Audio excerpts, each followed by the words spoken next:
We're going to discuss the fact that for all spiritually endowed human beings, that life is no more or less than a meditation. 98% of your time, you're contemplating whatever you're experiencing. If you find the opportunity to spend hours and hours daily alone, quietly, seeking Him, then that's a miracle, and that's a wonder, and that's a refuge. And you're in touch with eternity.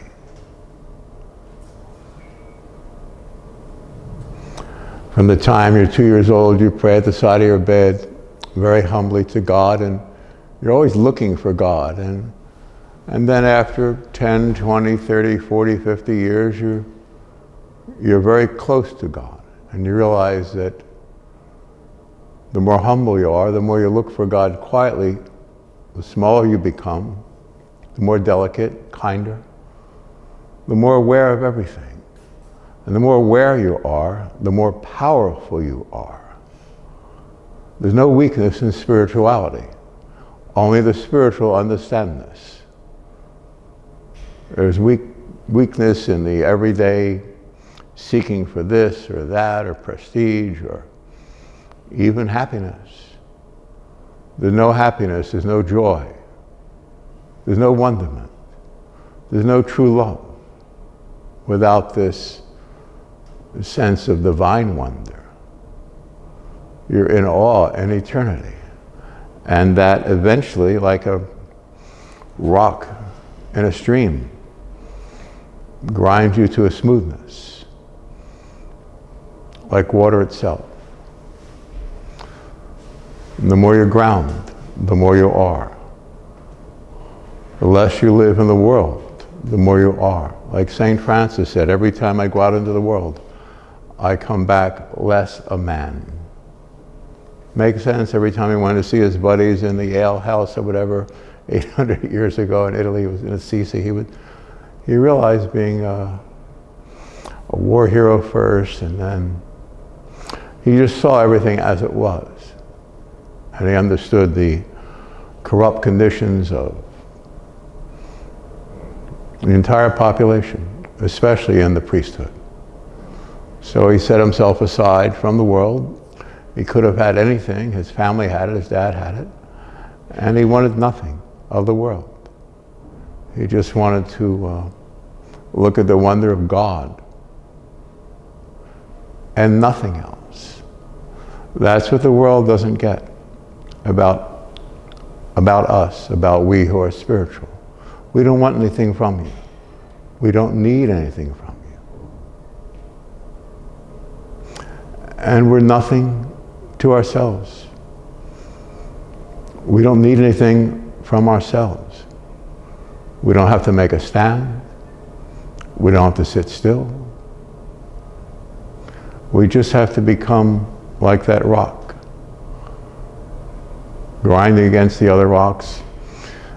Not in the sense of human beings running into each other, but in the sense of all of our consciousness, all of our perception of the world becoming more smooth, lighter, more aware. Early on, we might study areas like Carl Jung about the unconscious and the subconscious. There is no such thing. The more conscious you are, the less world there is, the more God there is, the more wisdom you have, and the more you apprehend existence in its primordial state, in its pristineness, if that's a word. It just shines like a diamond. They call it the Vajra, the diamond-like quality of enlightenment in the Orient, in Tibetan Buddhism. And if you're around people such as these, people in the United States might, over the years, might have looked at them as somewhat prehistoric, like cave dwellers, but they're not. Their wisdom, their spirituality, their presence is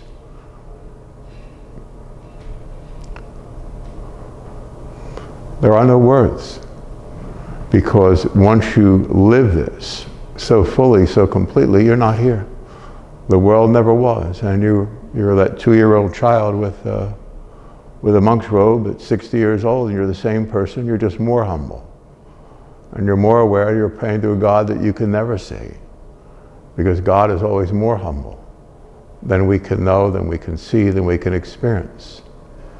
And you'll have dozens, hundreds, thousands and thousands of spiritual visitations as you move along the path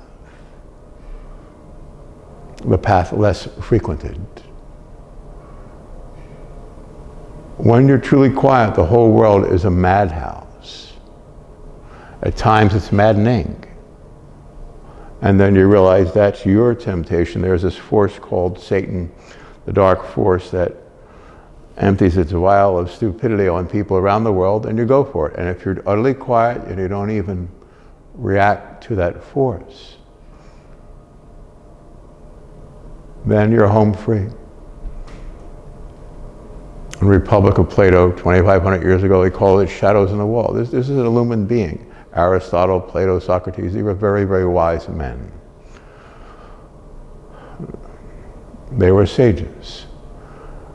And we all have a sage in our life.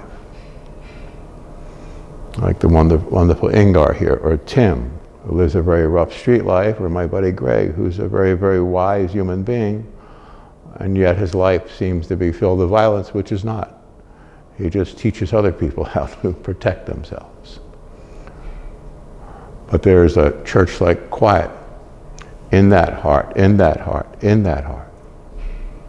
And that's reality. And that's what we're talking about. And we're in a state of contemplation forever. And we pass through this world like a little bird moving through a church where there's an open window on this side of the church and that side of the church, and it flies through. And when you're awake spiritually, that's what a lifetime is, that flight across the top of the church.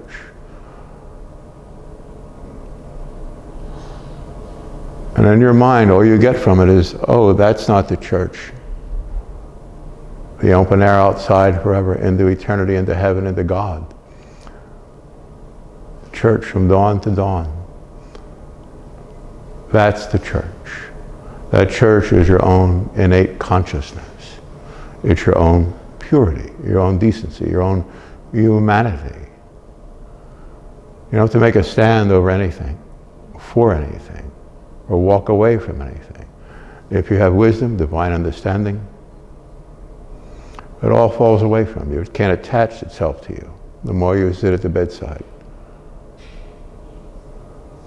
In a humble prayer before God, you're looking for God. And eventually you'll have these enormous spiritual experiences, and you'll still be looking for God, but in a state of quietude.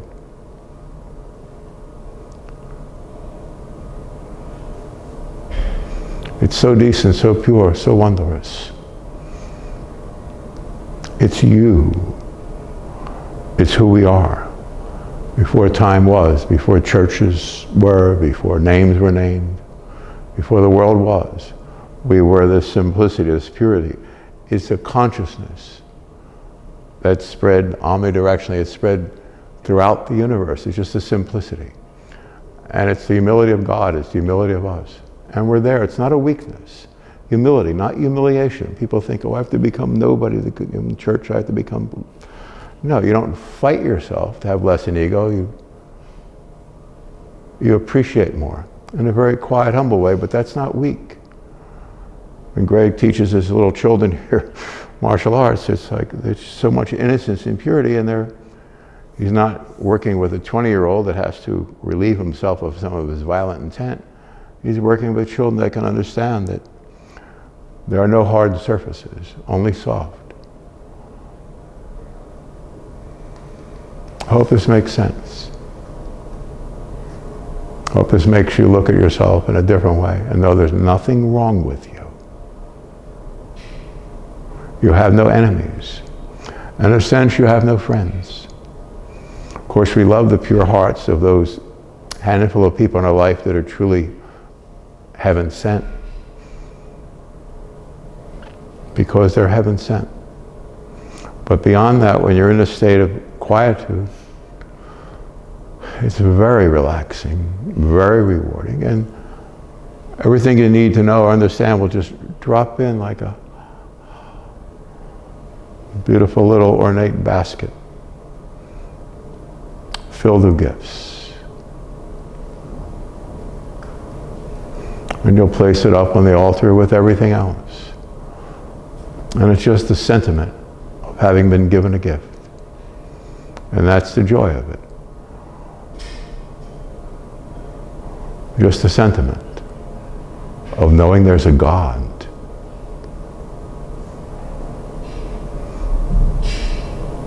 So spiritual people throughout time have passed through this place like that bird.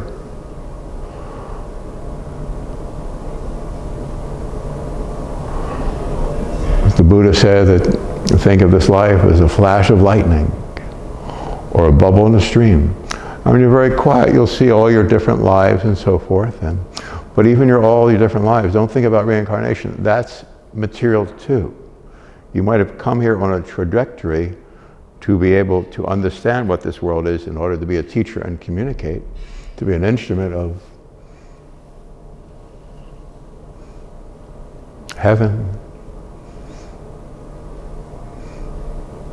And that's the best we can ask for. But the miracle of this experience of knowing God quietly, it's not a mastery of anything. You don't have to be good at anything in the world. But you will be good.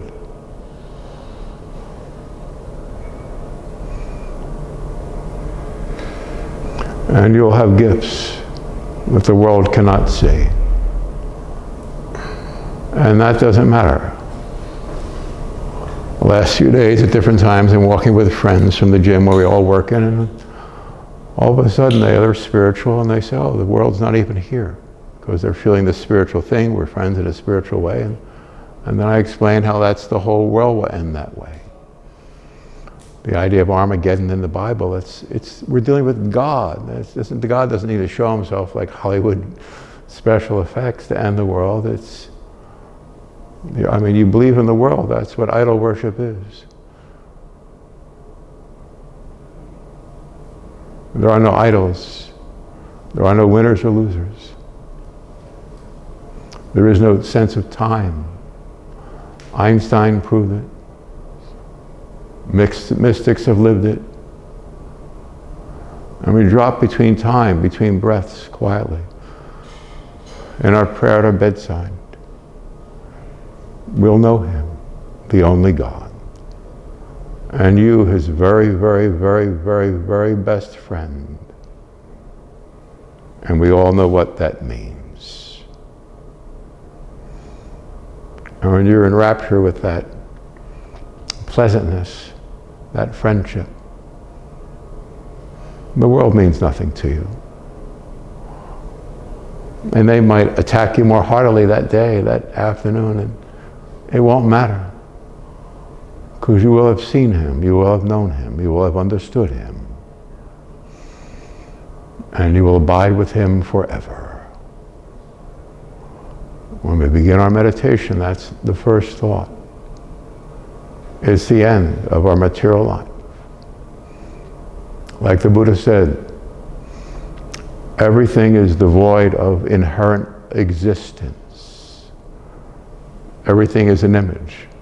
Nothing has depth, or weight, or color, or sense, or time, or beingness. And when you get quiet by your bedside,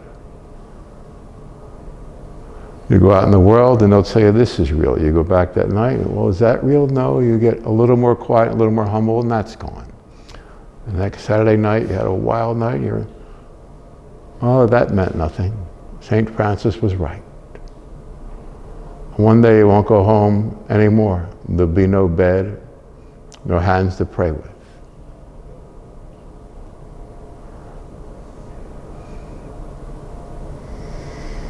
And you'll pass out the other window of the church steeple.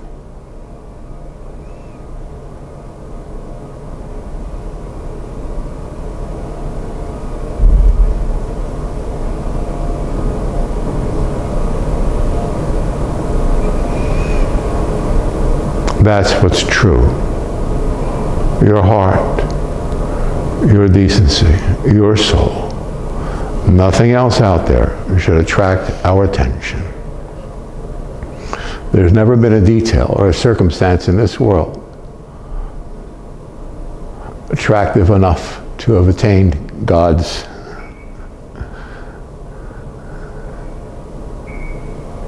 attention. He doesn't care. It's not here. And when you're in a divine state and you have a sense of infinite wonder, you see that the world truly is, like they say in the Eastern religions, an illusion. It's a mistaken consciousness. When you feel the wonder of eternity, you'll know it's eternity and it's forever. Your friend, your loved one, your mom, whoever will be with you, but in a different place of consciousness, and you'll see that the world, even when we have friends that we see are friends forever, we can only meet out here. Meeting in the world is in the way. If we understand that, we understand all. There's only God, which means there's only you, the true you that you feel at the bedside, alone, sweetly, in a heartfelt sense.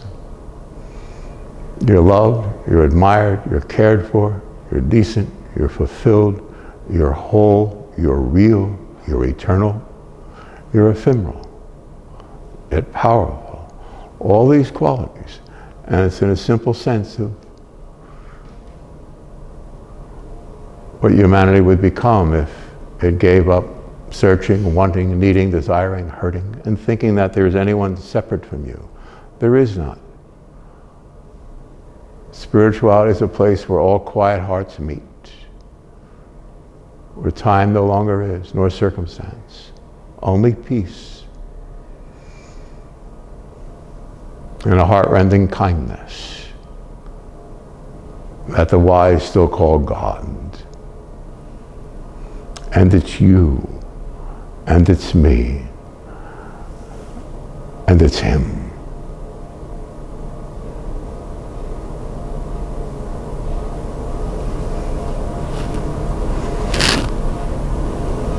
Thank you, Greg.